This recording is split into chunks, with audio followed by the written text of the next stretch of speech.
Prime Minister trying to set the tone, push things back onto the states when it comes to the bushfire response. Stephen Marshall, the South Australian Premier, saying that Australia can be leaders on taking action on climate change. And of course, the latest revelations about Bridget McKenzie. Joining me now is my political panel, James Paterson and Tim Watts from our Melbourne studio. Gentlemen, thanks both for your time. I might start with you, James Paterson, around Bridget McKenzie. So the latest revelation, $36,000 to a gun club she was a member of but did not declare it. Should she have? Tom, I've just seen that story this morning and I don't have any more information on it other than what was written in The Age and the Sydney Morning Herald. What I understand, though, is from Bridget McKenzie's office is that the membership was a gift and it was below the disclosure threshold, and that's why it didn't appear on her register of interests. But she could have still declared it in this process before awarding a grant. You also mentioned it's a gift. Well, that can look even worse, can't it? Because you get a free membership and then you also award that same club taxpayer money. Well, Tom, you probably know this, but for the benefit of the viewers, there are two kinds of declarations that politicians make. If you're a backbencher, you have a parliamentary declaration, which is a public register of your interests, which you need to do.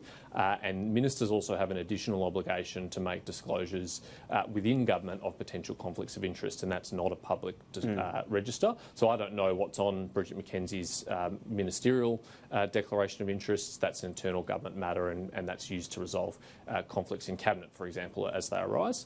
But what we do know is what's on a public register, and we do know what's required to be on a public register, and this wouldn't have met that threshold. It's certainly the case that some politicians put more than is required on the public register. That's a matter for them. Yeah. But when Bridget McKenzie was asked about this, the same response I was looking at, she didn't say whether it was declared, and that internal one the public never gets to see. Do we need to find out, given this story, whether or not she made it clear she was a member of the club she gave taxpayer-funded money to? We can find that out. She can tell us. Well, the other thing we don't know, Tom, is whether or not Sport Australia recommended this particular grant. That might well be the case. The criticism of the minister in this case is that that some clubs received funding that were lower down on the list of recommendations from Sport Australia. We don't know. I don't have the full details of this. So should we find that out? We need transparency then? It sounds like you agree. Well, I think even the ANAO in their report, I think they didn't list all the clubs that were eligible and not eligible, or received or didn't receive funding, Tom. So really, I think if the ANAO is being cautious in that, I think the government should be too. But what stops the government now, or Bridget McKenzie, from saying, here are all the details around this particular grant? Surely they can release that. Well, that's a matter for her office and her as a minister. But the good I'm news asking is, if Tom, you think she should. Yeah, I don't have a strong view either way, Tom. That's really a matter for her whether she thinks that's appropriate.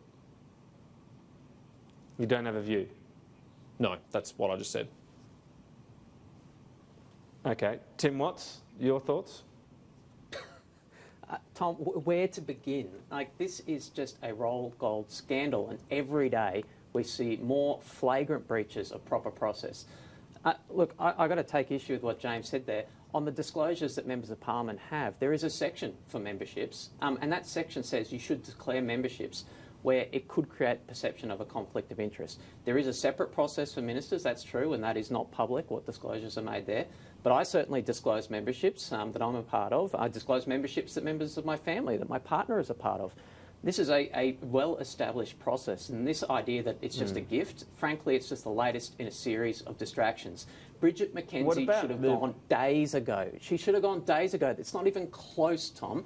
This just shows that Scott Morrison stands for nothing. There are no ministerial standards in this government. If Bridget McKenzie lasts one more day in this job, Scott Morrison has no standards. I mean, I've got sporting clubs in my electorate that spend hours and hours and hours on these applications, mums and dads over kitchen tables, and they've been dudded by a daggy dad out in a marketing plan. It's been pointed out, though, as well, that Catherine King approved projects under the Regional Development Fund that the independent panel in that case actually rejected. Well, Tom, let's get the information out there. I mean, this idea that, both sides do it, that makes it okay, that is rubbish. We know from the ANAO that the minister here, Bridget McKenzie, intervened hundreds of times Today we learnt that she intervened to give a grant to a club, a shooting club, she was a member of. I mean, the list of these other associations that got grants that MPs are members of, and we see further reporting today, I think it was in the Nine papers. If she There's intervened, like half do a we dozen know government whether the MPs. sports agency recommended this grant or not? Well, Tom, what we do know is that Bridget McKenzie very deliberately said to the Sports Commission, don't send me the reasons for your judgments. Don't send me the reasons for the recommendations that you have about which grants are worthy. I don't want to know about them. I'll make a call myself. Okay, well, and let me what just put that standards was Catherine she King making that example call for you on? again, though. So in this case, Tom, I wasn't a member of that government. I know nothing scathing about the Catherine King example. This both sides stuff is crap.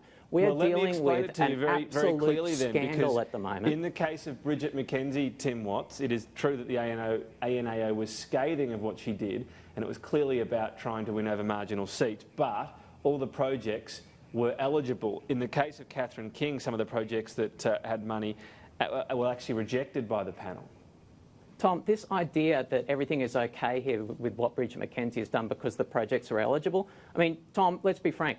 The Gold Coast Suns were eligible to win the AFL Premiership last year. Doesn't mean that they deserved it more than the Richmond Tigers. I mean, what no, I'm not a saying load that's okay. of I'm nonsense. just saying that parents in the community, the people that have this mean Labor's sacrificed. got some baggage here as well, Tim Watts, and perhaps you could look at making all these types of grants independent so a future Labor government won't Tom, go there down are the same path it did existing previously. rules.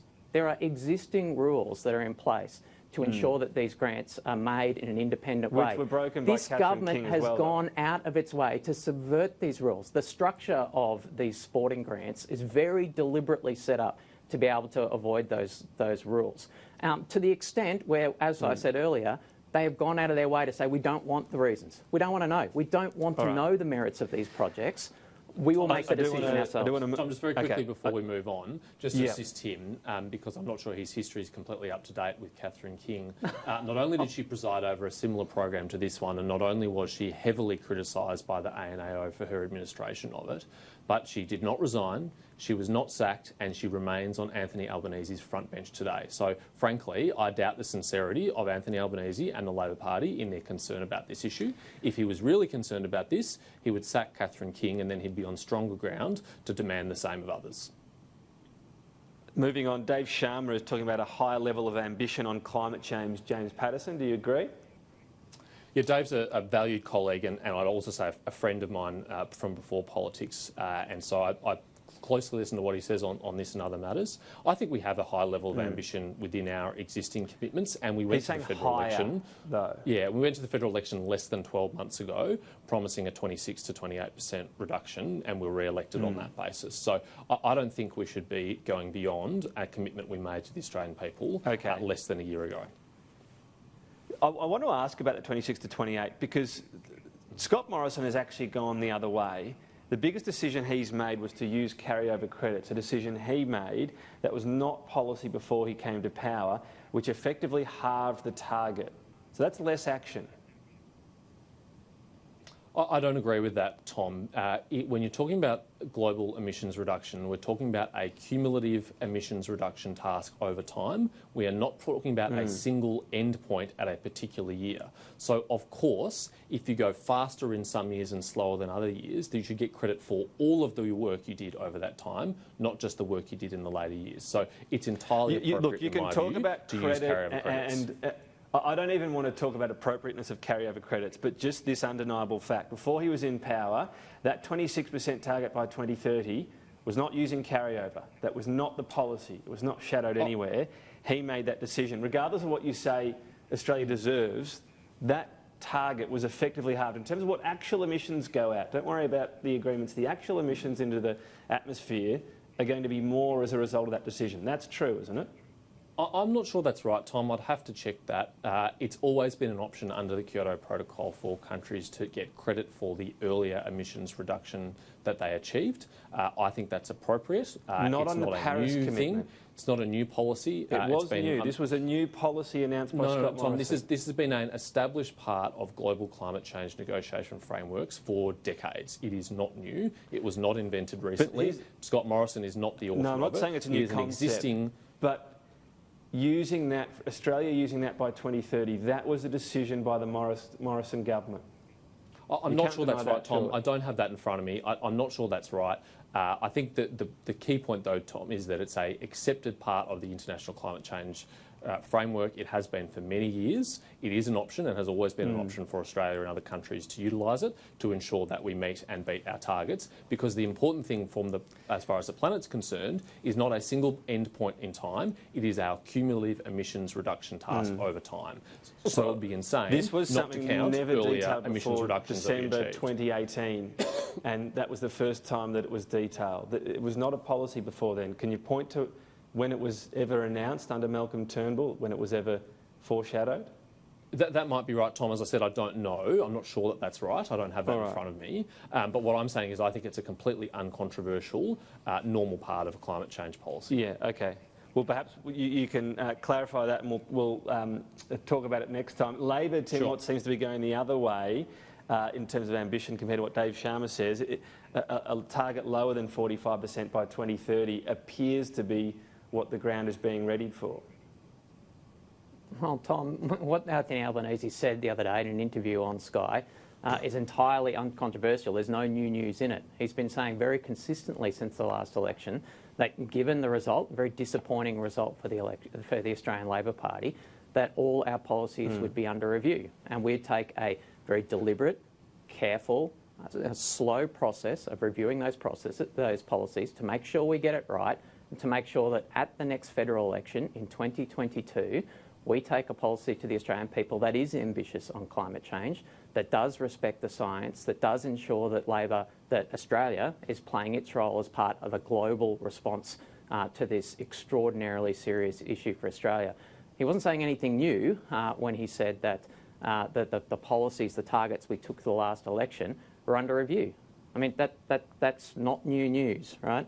As for the 45% target, that's a target that we adopted before the 2016 election as a 15-year midterm target.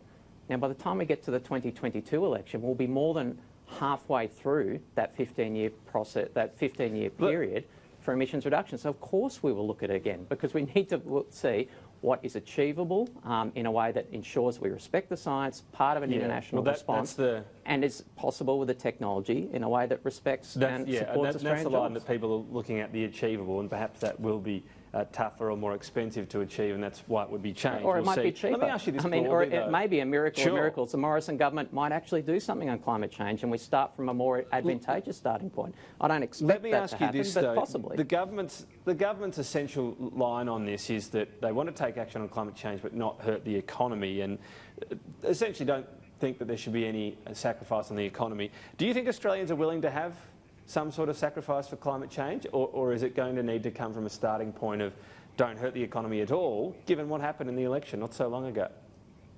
I think the lesson from this summer, Tom, is that climate change itself is an extraordinarily serious threat to the Australian economy.